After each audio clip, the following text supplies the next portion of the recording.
রাজেন তখন কলেজে পড়তো, থাকতো বহুবাজারের একটা বোর্ডিং হাউসে। ছাত্রজীবনের নানাবিধ অসুবিধার মধ্যে প্রধানতম হচ্ছে অর্থাভাব। রাজেনের বাবা দিলদরিয়া লোক ছিলেন, কিন্তু অর্থশালী ছিলেন না। যা রোজগার করতেন তা দু হাতে খরচ করে ফেলতেন। তাঁর মেয়ে দুর্গার বিয়েতে যেভাবে খরচ করেছিলেন, বরযাত্রীদের যেভাবে আপ্যায়ন করেছিলেন, তা ও অঞ্চলের বহু লোকের এখনো মনে আছে। সুতরাং তিনি তার ছেলে রাজেনকে নিতান্ত প্রয়োজনের বেশি টাকা দিতে পারতেন না।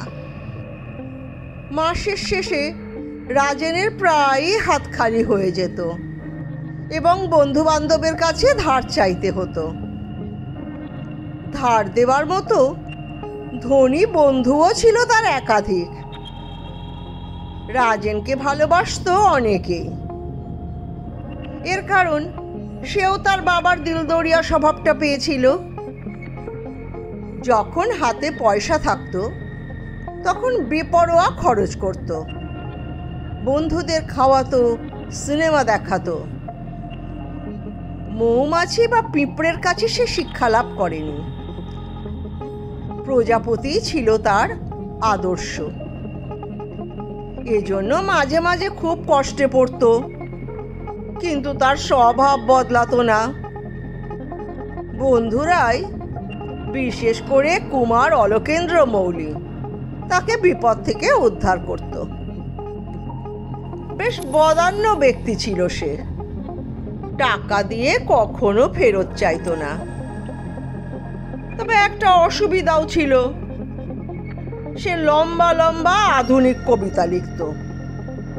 সেগুলো যে শুধু মন দিয়ে শুনতে হতো তাই নয়, সেগুলো তারিফও করতে হতো। অর্থাভাবে পড়লে এ কৃচ্ছ সাধন করতে হতো রাজেনকে। যেদিনের কথা বলছি সেদিন একটু বেশি টাকার দরকার পড়ে গেল। তার বোনের এক পিসশ্বশুর হাজির হলো এসে। ভদ্রলোক দেহাতি এবং কলকাতা শহরের পক্ষে বেখাপ্পা রকম বেমানান। অনেক খোঁজাখুঁজির পর তিনি যখন রাজেনের বাসা আবিষ্কার করলেন, তখন বোর্ডিংয়ের দারোয়ানকে তিনি প্রশ্ন করলেন, হ্যাঁ হে বাপু, নেত্য মোক্তারের ছেলে কি এখানে থাকে?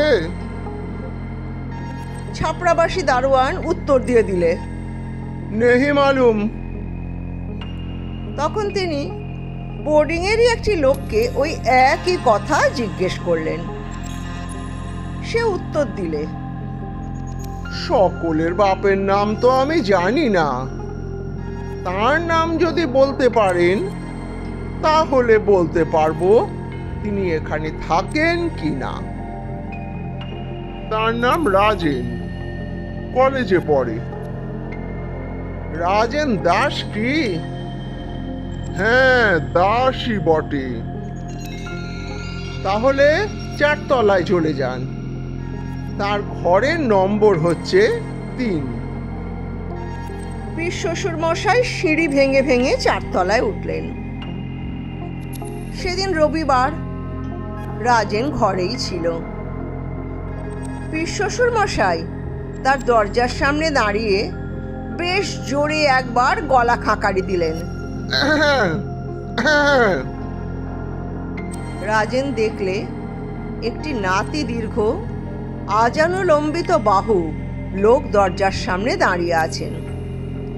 কোপজোড়া বেশ পুষ্ট, চোখ দুটি বড় বড় এবং রক্তাভ, নিচের ঠোঁটটা বেশ পুরু। রাজেন আছো নাকি? হ্যাঁ, এই যে আমি রাজেন। আমাকে চিনতে পারছো? আগে না, কে আপনি? আমি বটুক ভৈরব ঘোষ, তোমার বোনের পিসশ্বশুর গো। আমাকে তো তোমার মনে থাকা উচিত ছিল। আমি তোমার বোনের বিয়েতে বরযাত্রী গিয়েছিলাম। ভরপেট খাওয়ার পর 70টা ল্যাংড়া আম খেয়েছিলাম। আমাকে ভুলে যাওয়াটা উচিত হয়নি তোমার। মনে পড়লো? পড়েছে। আসুন, বসুন। বটুক ভৈরবকে রাজেন চিনতে পারলে না, কিন্তু 70টা ল্যাংড়া আম খাওয়ার কাহিনীটা মনে পড়ল। ঘরের ভিতর ঢুকে রাজেনের চৌকির উপর বসে ঘোষমশাই আবার ক্ষোভ প্রকাশ করলেন। ডাকরদিঘি অঞ্চলের ছেলে বুড়ো জোয়ান সবাই এক ডাকে আমাকে চেনে, আর তুমি আমার আত্মীয় হয়ে আমাকে চিনতে পারলে না হে? সেই একবার মাত্র দেখেছিলাম তো, বছর 5 আগে, তাই চিনতে পারিনি। আপনি এসেছেন কোথায়? তোমারই কাছে এলাম। রাজেন একটু বিস্মিত হলো। কেন, কোনো দরকার আছে? দরকার আছে বই কি, বিনা দরকারে কি কেউ কারো কাছে আসে? সে কাল কি আর আছে এখন? এখন সবাই দরকারেরই দাস। এই ভূমিকা শুনে রাজেন আর একটু বিস্মিত হলো। কিছু না বলে চুপ করেই রইল সে। বটুক ভৈরবও চুপ করে রইলেন কয়েক মুহূর্ত। তারপর বললেন, আমার দরকারের কথাটা শুনে তুমি হাসবে হয়তো। আজকালকার নব্য ছোকরা তো তোমরা, পূর্বজন্ম পরজন্ম কিছুই বিশ্বাস করো না, কিন্তু আমি করি। আমার বিশ্বাস, এ জন্মে কোনো স্বাদ যদি অপূর্ণ থাকে, তাহলে তা পূর্ণ করবার জন্যে ফের জন্মগ্রহণ করতে হয়। সব কামনা পূর্ণ না হলে নিষ্কাম হওয়া যায় না, আর নিষ্কাম না হলে মুক্তি হয় না। এই কথা তোমরা হয়তো মানো না, কিন্তু আমি মানি। আমার ছেলেটা যদি বেঁচে থাকতো, তাহলে তোমার কাছে আসতাম না, কিংবা হাতে যদি প্রচুর টাকা থাকতো, তাহলেও আসতাম না। বেশি টাকা থাকলে ওই ডাগরদিঘিতে বসেই আমার স্বাদ মেটাতে পারতাম, কিন্তু আমি গরিব। পুরুলিয়া স্টেশনের কাছে একটা খাবারের দোকান আছে, সেইটা থেকে সংসার চলে। মনের স্বাদ মেটাবার মতো টাকা বাঁচে না। আমি অনেক দিন থেকেই ভাবছিলাম কার কাছে মনের কথাটা বলি। ছেলেটা তো চলে গেল, সে বেঁচে থাকলে আমার স্বাদ সে মেটাতো, যেমন করে হোক মেটাতো। বড় ভালো ছেলে ছিল গো। বটুক ভৈরব হঠাৎ থেমে গেলেন।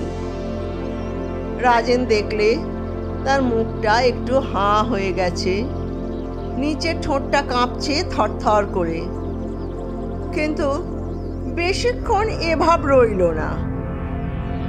আবার শুরু করলেন তিনি। আমি অনেক দিন থেকেই এ কথা ভাবছিলাম, সকলের কাছে বলাও যায় না। বললে ভাবে বুড়োটার ভীমরতি ধরেছে। তারপর হঠাৎ একদিন তোমার বোন দুর্গার সঙ্গে দেখা এক বিয়ে বাড়িতে। ভারী লক্ষ্মী মেয়েটি।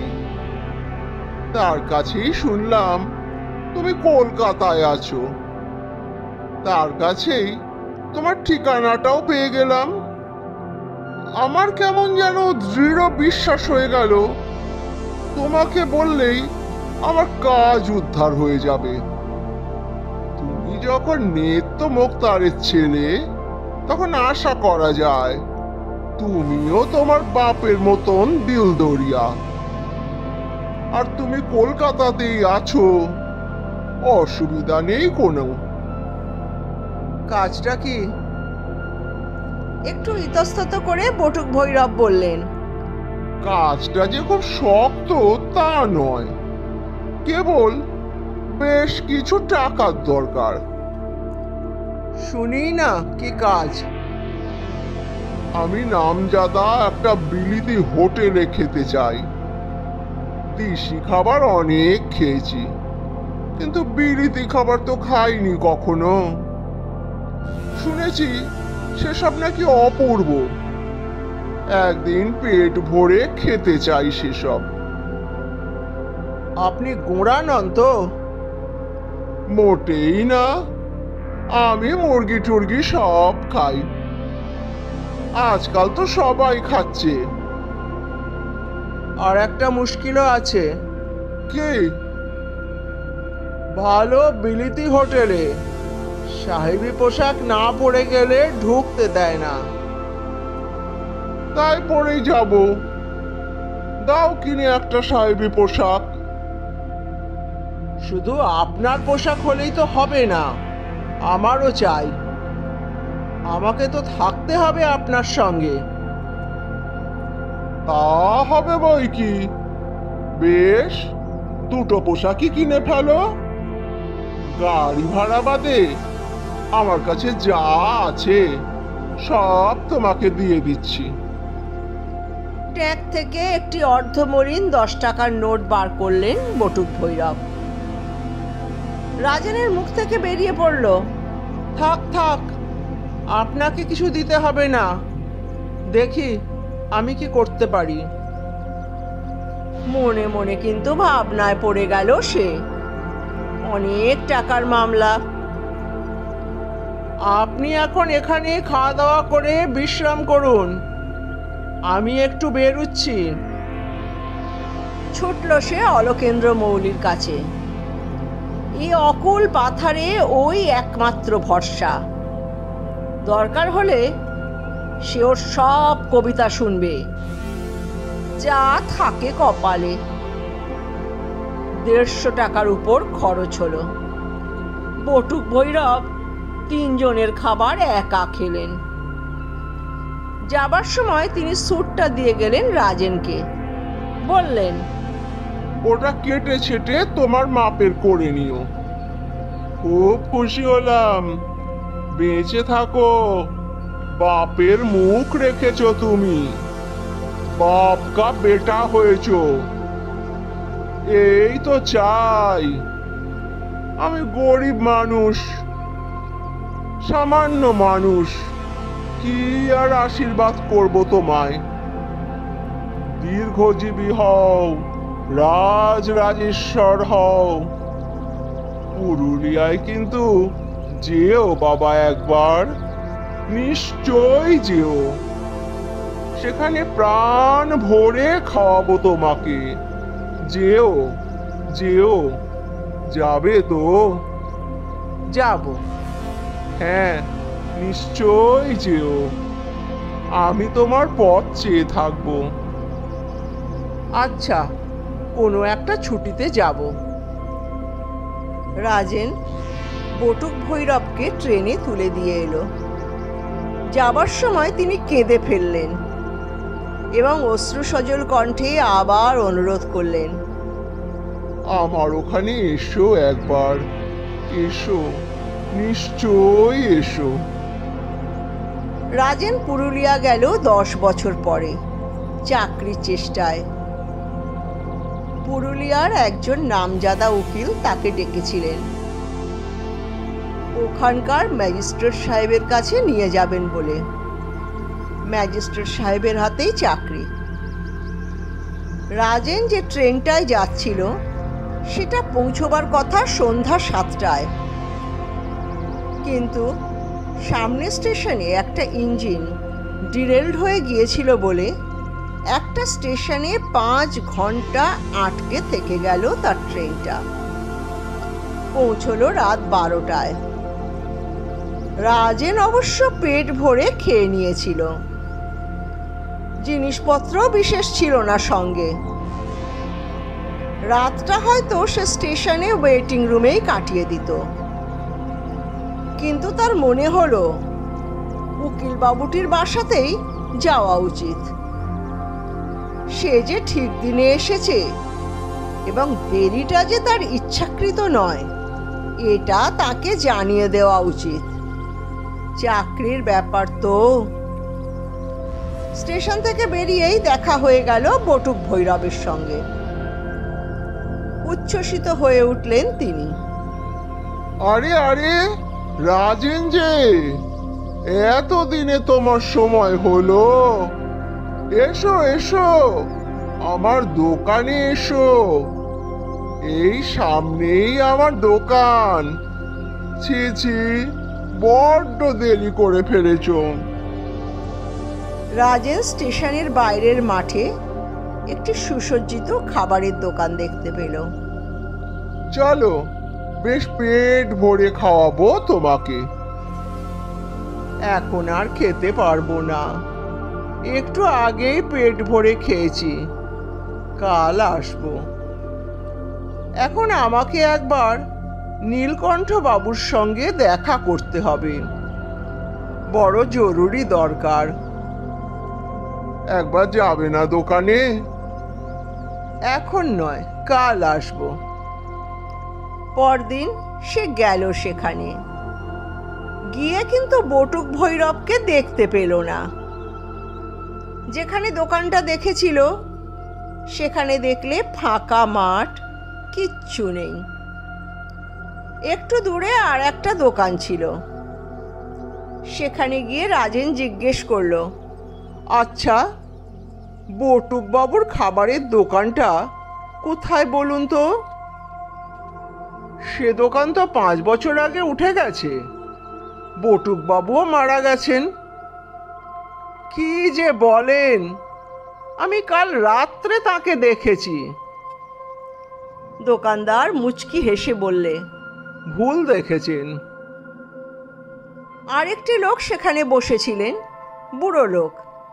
তিনি বললেন, ভুল নাও হতে পারে, আরো অনেক লোক দেখেছে বটুক বাবুকে। কোনো ট্রেন এলেই স্টেশনে তিনি গেটের সামনে দাঁড়িয়ে থাকেন। যতীন বাবু 2 দিন দেখেছেন, রমেন 1 দিন দেখেছে, কালু দেখেছে। তুমি জানতে না খবরটা এতদিন? 5 বছর ধরে এই কাণ্ড। দোকানদারটি তখন বললে, আমিও দেখেছি। ভদ্রলোক ভয় পাবেন বলে চেপে যাচ্ছিলুম। বুড়ো বললেন, বটুক ভৈরবের মুক্তি হয়নি, কোনো স্বাদ অপূর্ণ আছে হয়তো।